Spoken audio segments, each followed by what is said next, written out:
Hi, welcome to Loft 801. My name is Diego, and today I'm talking about the upcoming Angel Studios release starring Michael Chiklis, the Senior. Produced by Wayfarer Studios, Justin Baldoni's production company, the film was originally scheduled to come out on March 7th, 2025 through Freestyle Releasing, but given the Blake Lively lawsuit, it was dropped and picked up by Angel. Freestyle Releasing, you snooze, you lose, because this is a good movie. Now scheduled to release on September 19th, The Senior is based on a true story about a 59-year-old husband and father who decides to go back to school to get his degree and try out for the school's football team to redeem himself. Here's the kicker. The Senior is not the only football movie coming out that day. Justin Tipping's horror movie Him, starring Tyreek Withers and Marlon Wayans, will also be released on the 19th, so which one deserves your tickets? Stick around and I'll break it down. FYI, this review will not contain spoilers. However, I am going to give some background context on our main character. If you don't want any context about Mike Flynt, please click away. Mike Flynt is an American former college football player who was a linebacker for Sul Ross State University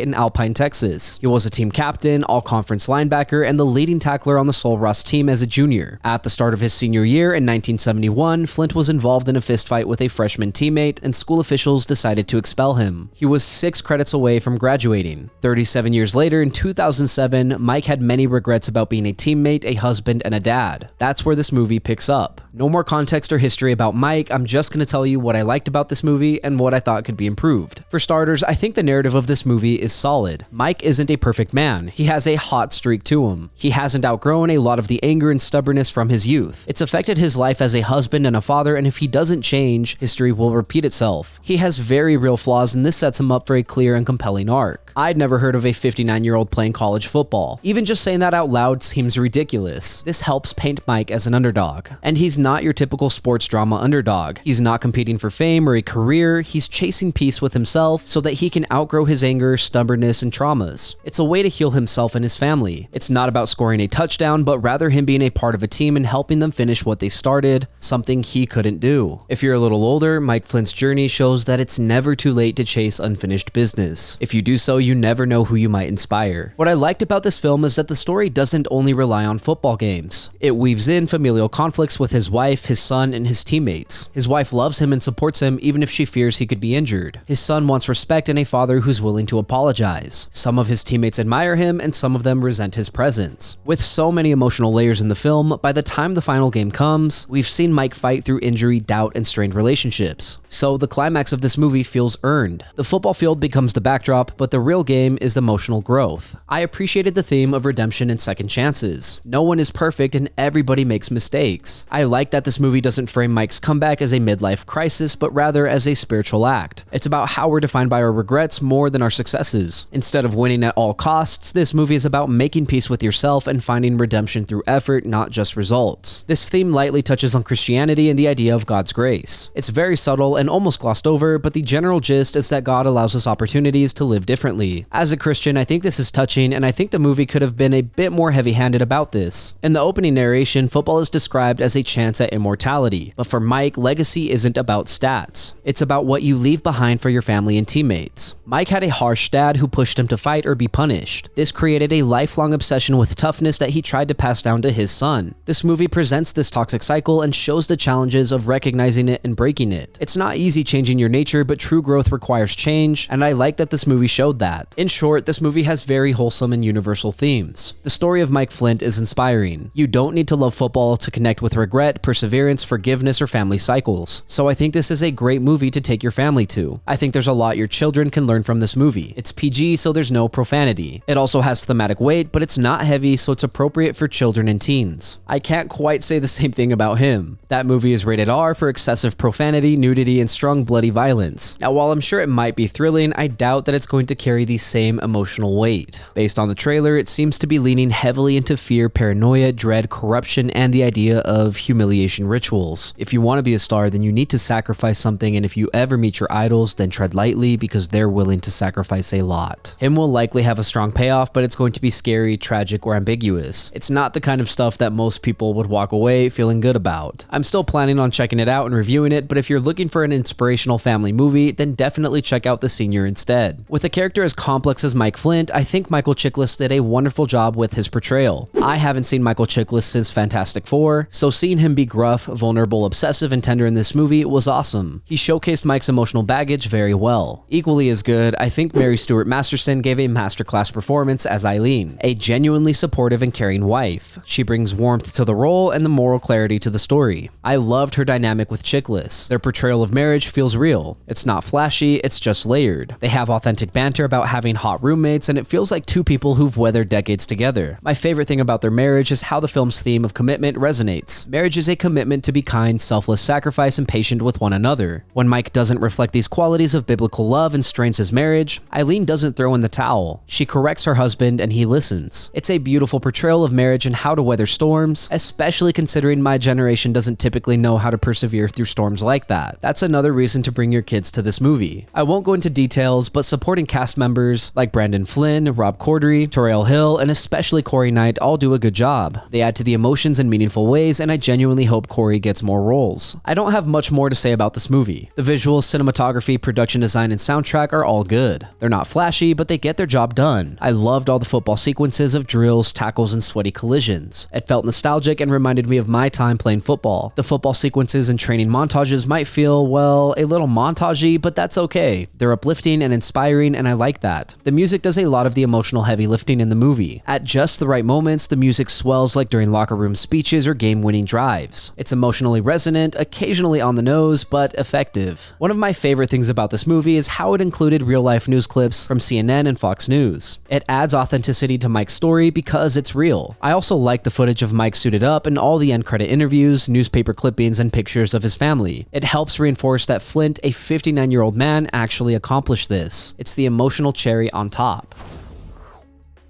The Senior is a heartfelt and inspiring sports drama that goes beyond the gridiron. It's not just about football, it's about regret, redemption, and the courage to finish what you start. With Michael Chiklis and Marystuartmasterson giving grounded emotional performances, the film captures the challenges of marriage, family, and legacy with honesty and warmth. The story may follow familiar beats, but the authenticity of Mike Flynt's real-life journey makes it feel fresh and deeply moving. For me, this was a wholesome, uplifting experience with universal themes that anyone can connect to, whether you've touched a football or not. I think The Senior is absolutely worth checking out in theaters when it releases on September 19th.